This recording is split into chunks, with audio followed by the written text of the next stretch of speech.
Hoje o hacker da Lava Jato prestou depoimento para a CPMI do golpe. E eu confesso que para mim foi uma grande surpresa, porque achei que ele não ia dizer nada ou não dizer nada relevante. Pelo contrário, ele colocou Bolsonaro e os militares na cena de um crime. Mostrou que as Forças Armadas e Bolsonaro não aprenderam nada com o final da Guerra Fria. Continuam com aquela mentalidade de comunismo, ou seja, não se modernizaram. É claro que é tudo base numa investigação, são peças soltas.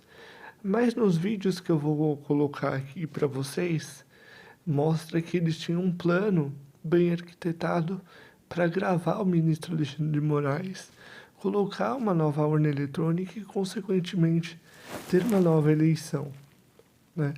Pagamentos eram feitos, e aquilo que eu estou dizendo, são peças soltas que ainda precisam da investigação. O que mostra que a CPMI teve uma guinada, né? E precisamos de mais personagens e mais investigação. O que podemos acrescentar, com certeza, é que a situação de Bolsonaro não está boa, porque ele está em todas as partes do quebra-cabeça, principalmente traz à tona a questão do senador Marcos Duval.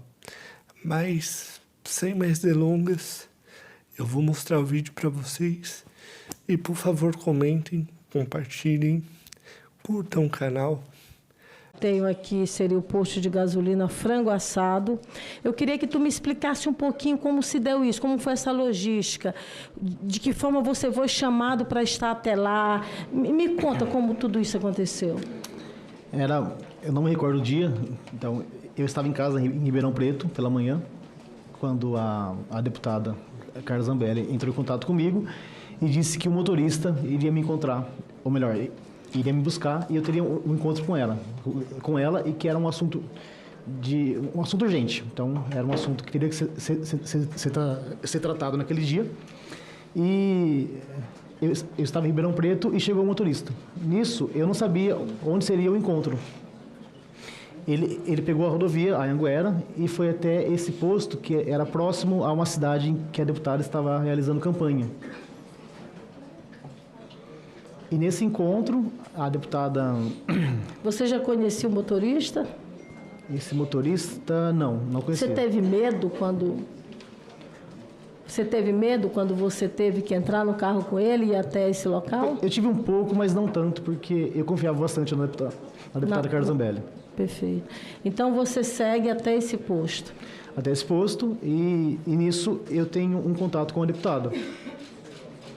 E nesse contato foi quando ela pegou um celular que estava com ela, e no celular dela ela enviou mensagem a alguém e o presidente da República entrou em contato comigo. E nesse contato ele disse que eles haviam... Antes de falar do contato, ela pegou um telefone novo ou era o telefone dela? Não, era um telefone aparentemente novo. O chip ou o aparelho? Era um chip e um aparelho, ela inseriu o chip, acredito eu que seja um celular novo. Novo que eu digo é que nunca foi usado. Um celular que foi usado apenas naquele encontro, ou apenas naquele encontro, né? E nisso eu falei com o presidente da República e, segundo ele, eles haviam conseguido um grampo, que era tão esperado à época, do ministro Alexandre de Moraes. Segundo ele, esse grampo ele foi realizado já, que teria conversas comprometedoras do ministro, e ele precisava que eu assumisse a autoria desse grampo, lembrando que à época eu era o hacker da Lava Jato, né? Então seria difícil a esquerda questionar? Sem questionar essa autoria, porque lá atrás eu havia assumido a Lava Jato, que realmente fui eu, e eles apoiaram. Então a ideia seria o quê? O garoto da esquerda assumir esse grampo. Você está me dizendo que o ex-presidente da República, naquele momento no telefone, que a Carla Zambelli lhe passa em mão, lhe propõe você assumir um grampo do ministro do Supremo Tribunal Federal, Alexandre de Moraes, e, segundo ele, um grampo que já havia sido feito. Ele disse no telefonema que esse grampo foi realizado por agentes de outro país, ele disse.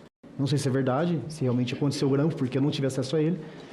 E disse que em troca eu teria o prometido indulto, e ele ainda disse assim, ó, se caso alguém te prender, eu mando prender o juiz. Ele usou essa frase.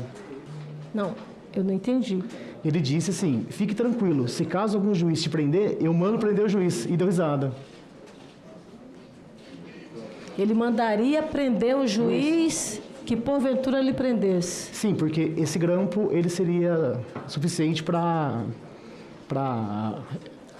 alguma ação contra o ministro e que as eleições seriam refeitas, né? Você então... Ou melhor, que as eleições fossem feitas com a urna que imprimisse o voto. E você concordou em assumir? Eu concordei porque era uma proposta de presidente da República. Ficaria até difícil falar não àquela... Eu queria até fazer um recorte sobre essa questão do grampo. Nesse momento ele fez referência a pessoas não do Brasil, mas de fora do Brasil que teria já grampeado Sim. o ministro Alexandre de Moraes naquele Exatamente. momento. Gente, hoje o hacker da Lava Jato prestou depoimento para a CPMI do golpe. E eu confesso que para mim foi uma grande surpresa, porque achei que ele não ia dizer nada ou não dizer nada relevante. Pelo contrário, ele colocou Bolsonaro e os militares na cena de um crime. Mostrou que as Forças Armadas e Bolsonaro não aprenderam nada com o final da Guerra Fria. Continuam com aquela mentalidade de comunismo, ou seja, não se modernizaram. É claro que é tudo base numa investigação, são peças soltas. Mas nos vídeos que eu vou colocar aqui para vocês, mostra que eles tinham um plano bem arquitetado para gravar o ministro Alexandre de Moraes, colocar uma nova urna eletrônica e, consequentemente, ter uma nova eleição, né? Pagamentos eram feitos, e aquilo que eu estou dizendo, são peças soltas que ainda precisam da investigação. O que mostra que a CPMI teve uma guinada, né? E precisamos de mais personagens e mais investigação. O que podemos acrescentar, como certeza, é que a situação de Bolsonaro não está boa, porque ele está em todas as partes do quebra-cabeça, principalmente traz à tona a questão do senador Marcos Duval. Mas, sem mais delongas, eu vou mostrar o vídeo para vocês e, por favor, comentem, compartilhem, curtam o canal